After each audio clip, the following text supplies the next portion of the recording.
नमस्कार दोस्तों, आप देख रहे हैं सिनेमा हॉल और मैं अजय ब्रह्मात्मज। आज मैं एक बंगाली फिल्म नील आकाशेर नीचे की चर्चा करूंगा। उसके बारे में विस्तार से बताने के पहले मैं आपसे रिक्वेस्ट करूंगा कि आप प्लीज़ नीचे दिए गए लिंक पर जाएं और बाय मी अ कॉफ़ी।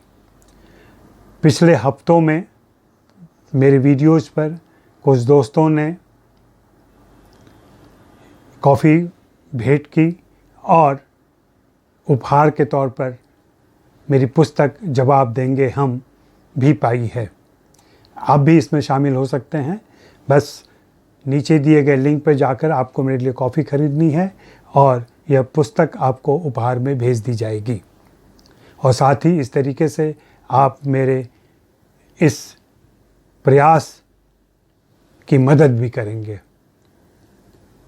तो मैं नील आकाशेर नीचे की चर्चा करूंगा। यह फिल्म मृणाल सेन ने बनाई थी और यह फिल्म 1959 में रिलीज होने के पहले ही प्रतिबंधित कर दी गई थी। क्योंकि इस फिल्म में कुछ ऐसे कहानी के अंश थे और या उसमें उस समय के सेंसर बोर्ड के सदस्यों को लगा था कि यह कहीं ना कहीं चीन और कम्युनिज़्म की बातें करती है और उस समय कम्युनिज़्म कोई बहुत फेवरेबल विचार नहीं माना जाता था। नील आकाशेर नीचे की सबसे बड़ी खूबी है और जिसके बारे में बहुत कम लोग जानते हैं कि यह महादेवी वर्मा के एक संस्मरण वह चीनी भाई, जिसे रेखाचित्र भी कह सकते हैं, के ऊपर आधारित थी। शायद फिल्म का टाइटल बदल जाने से और फिल्म बंगाली में होने की वजह से इस फिल्म की ज़्यादा चर्चा नहीं हो पाई और साहित्य और सिनेमा की बातें करने वाले जो शोध करता हैं और जो लेखक हैं वे भी इस फिल्म का उल्लेख नहीं कर सके। यह फिल्म कहीं न कहीं इतिहास के पन्नों में दब कर रह गई। मुझे पिछले साल ही इस फिल्म की जानकारी मिली। मैंने फिल्म देखी और फिल्म मूल कहानी से थोड़ी सी बदल गई है। मूल कहानी का अंत कुछ और था। मूल कहानी इलाहाबाद में बेस्ड थी। मृणाल सेन ने इस कहानी को इलाहाबाद से निकाला और उसको कलकत्ता में बेस कर दिया है। और फिल्म में जो चीनी किरदार है उसके भी लाइफ स्केच में थोड़ा बहुत परिवर्तन हो गया है, चूँकि फिल्म की पृष्ठभूमि यहाँ से बदल दी गई है। यह फिल्म एक पैरेलल क्रिएट करती है जो भारत में स्वाधीनता आंदोलन चल रहा था और चीन में मुक्ति संग्राम चल रहा था। उन दोनों के बीच एक कोई साम्यता से बनती है, जहाँ ये दोनों किरदार, एक भारतीय महिला किरदार और यह चीनी पुरुष किरदार, दोनों भाई बहन के तौर पे जुटते हैं और एक नई कहानी रचते हैं। यह बहुत ही मानवीय कहानी है और जैसा कि मानवीय संवेदना महादेवी वर्मा की रचनाओं में मिलता है वह इस फिल्म में भी प्रकट होता है। वह कहीं ना कहीं उनके संस्मरण में भी है और उसी संस्मरण को आधार बनाकर मृणाल सेन ने इस फिल्म की रचना की है। हाँ, पृष्ठभूमि थोड़ी सी बदली है। पृष्ठभूमि की वजह से प्रोटैगनिस्ट भी बदले हैं, किरदार भी बदले हैं और फिल्म इलाहाबाद से निकलकर कलकत्ता चली गई है।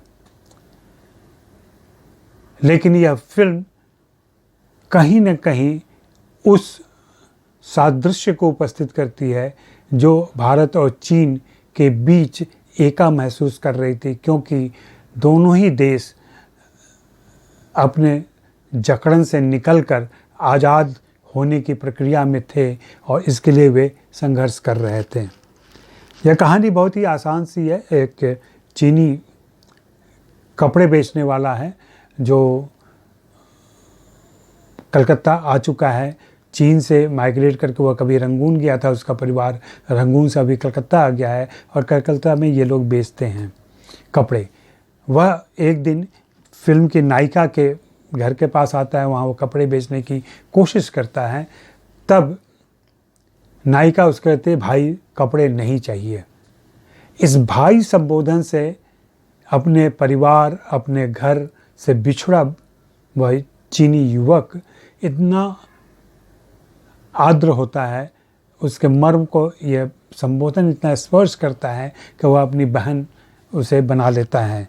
और फिल्म में ऐसे दृश्य भी आते हैं जब वह अपने वतन लौट रहा है, चीन लौट रहा है, तब वह अपने कपड़ों का गट्ठर उसके यहाँ अपनी बहन के यहाँ छोड़ देना चाहता है। भाई, चीनी भाई के प्रति के लगाव, नायिका के लगाव को देख कर उसके परिवार के दूसरे सदस्य भी चिढ़ते हैं और वे समझ नहीं पाते हैं कि यह कौन सी मित्रता है या कौन सा बहन भाई का रिश्ता है जो इस तरीके से आगे बढ़ रहा है। मृणाल सेन ने इस फिल्म के लिए जो किरदार चुने और जिन कलाकारों को लिया, उसमें चीनी किरदार नहीं लिए गए हैं। काली बनर्जी नाम के एक्टर ने चीनी किरदार को निभाया था और इस फिल्म के निर्माता हेमंत कुमार थे। हेमंत कुमार वही हेमंत कुमार जो हिंदी फिल्मों के गीतकार और संगीतकार भी थे, गायक भी थे। उन्होंने इस फिल्म का निर्माण किया था और जब 59 में यह फिल्म रिलीज हुई थी, 20 फरवरी 1959 को यह फिल्म रिलीज हो पाई।